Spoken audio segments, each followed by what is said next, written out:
Olá pessoal, bem-vindos ao nosso canal. Hoje, vamos mergulhar num universo fascinante e um pouco complexo, a filosofia contemporânea. Se você já se perguntou por que o mundo parece tão fragmentado, por que as verdades parecem relativas e por que discutimos tanto sobre linguagem e poder, este vídeo é para você. A filosofia contemporânea não é só para acadêmicos, ela está em toda parte, moldando como vemos a política, a arte e até nós mesmos. Vamos começar entendendo uma grande mudança, a virada linguística. Antes, os filósofos buscavam uma verdade pura, que existisse antes das palavras. Mas no século XX, o foco mudou. Filósofos como Wittgenstein começaram a dizer: "Ei, a verdade não está escondida por aí. Nós a construímos com a linguagem. A linguagem não é só um rótulo que colocamos nas coisas. Ela cria a nossa realidade." Pense em conceitos como normalidade ou identidade.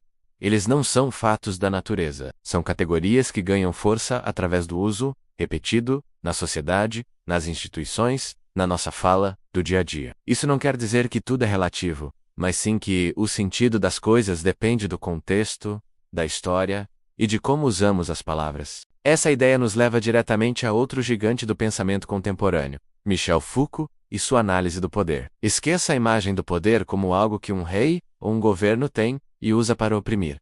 Para Foucault, o poder é muito mais sutil. Ele está em toda parte, circulando como uma rede. Ele não apenas proíbe, ele produz. Produz o quê? Produz sujeitos. Pense na psiquiatria, na pedagogia, no sistema prisional. Esses saberes definem o que é ser, são, bom aluno ou criminoso. Eles criam normas que internalizamos e que moldam nossos corpos, nossos desejos e nossos comportamentos. O poder, então, não é só uma força externa, mas uma tecnologia que nos governa por dentro, muitas vezes sem que a gente perceba. E como podemos lidar com essas estruturas de poder e linguagem que parecem nos aprisionar? Aqui entra a desconstrução, uma ideia associada a Jacques Derrida.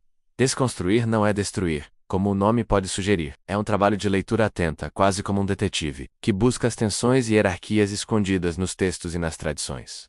Por exemplo, por que valorizamos mais a fala do que a escrita? Ou a presença mais do que a ausência? A desconstrução mostra que essas oposições não são neutras. Elas sustentam visões de mundo e sistemas de poder. Ao bagunçar essas hierarquias, a desconstrução abre espaço para pensar a justiça, a responsabilidade e o outro de formas completamente novas. É um convite para olhar para os detalhes, para aquilo que normalmente ignoramos. Mas depois de tanta crítica e desconstrução, como podemos reconstruir algo? Será que estamos perdidos no mar de fragmentos? Filósofos como Jürgen Habermas dizem que não. Ele propõe a teoria do agir comunicativo. A ideia é que, mesmo sem verdades absolutas, podemos chegar a consensos racionais. Como? Através do diálogo livre e aberto, onde o melhor argumento vence. A racionalidade não é algo que uma pessoa tem sozinha na sua cabeça, mas algo que construímos juntos, em debate público. A ética e o direito, nessa visão, não vem de um mandamento divino ou de uma lei natural, mas de acordos que fazemos como sociedade. É uma tentativa de recuperar a esperança na razão,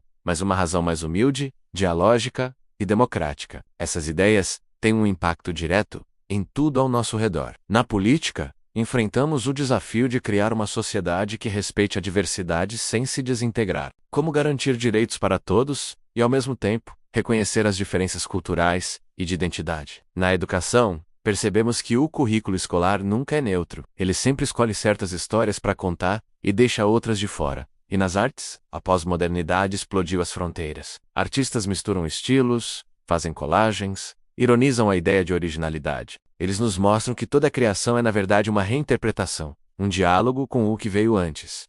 E a nossa identidade? A filosofia contemporânea, especialmente com pensadoras como Judith Butler, nos ensina a ver a identidade não como uma essência fixa, mas como uma performance. Gênero, raça, classe, não são etiquetas que nascem com a gente. São papéis que aprendemos a desempenhar, reforçados por normas sociais. Dizer que a identidade é performática não é dizer que ela é falsa ou que não importa. Pelo contrário, mostra que os corpos e as vidas são moldados por essas normas, e que a resistência muitas vezes acontece na reapropriação criativa desses papéis, na invenção de novos jeitos de ser. A ética, então, se torna uma prática constante de escuta, negociação e cuidado com o outro. Hoje a tecnologia amplifica todas essas questões. As redes sociais são o exemplo perfeito. Elas reconfiguram quem tem autoridade para falar, criam novas formas de vigilância e nos governam através de algoritmos. Não é uma proibição direta, mas um direcionamento sutil. Os algoritmos decidem o que vemos, reforçam nossas bolhas e moldam nossa atenção. A filosofia nos ajuda a fazer uma crítica a essa estrutura, sem cair na tecnofobia, entendendo que a mesma tecnologia que pode ser usada para controle também pode facilitar a mobilização social e a criação de novas comunidades. Com a avalanche de informações online, a própria ideia de verdade entra em crise. Especialistas competem com influenciadores. A credibilidade não é mais garantida por um diploma, mas construída através da transparência, da interação e da confiança. Nesse cenário, a filosofia nos lembra da importância do pensamento crítico, de checar as fontes e de entender como a mídia funciona. Essa é uma habilidade essencial para a cidadania em uma democracia. Em resumo, a filosofia contemporânea é menos um sistema de respostas prontas e mais um campo de batalha de perguntas urgentes. Ela nos convida a refletir sobre como vivemos juntos em um mundo plural, tecnológico e interligado. Pensar filosoficamente hoje é participar ativamente da vida em sociedade. É reconhecer o outro como um parceiro de diálogo e estar aberto a rever nossas próprias certezas. É uma ferramenta poderosa para nos ajudar a construir um mundo talvez não perfeito, mas com certeza mais justo, mais consciente e mais interessante. Espero que essa viagem pela filosofia contemporânea tenha sido esclarecedora e tenha despertado sua curiosidade. Se você gostou, não se esqueça de deixar seu like, se inscrever no canal e ativar o sininho para não perder os próximos vídeos. Deixe nos comentários qual desses temas mais te interessou. Muito obrigado por assistir e até a próxima.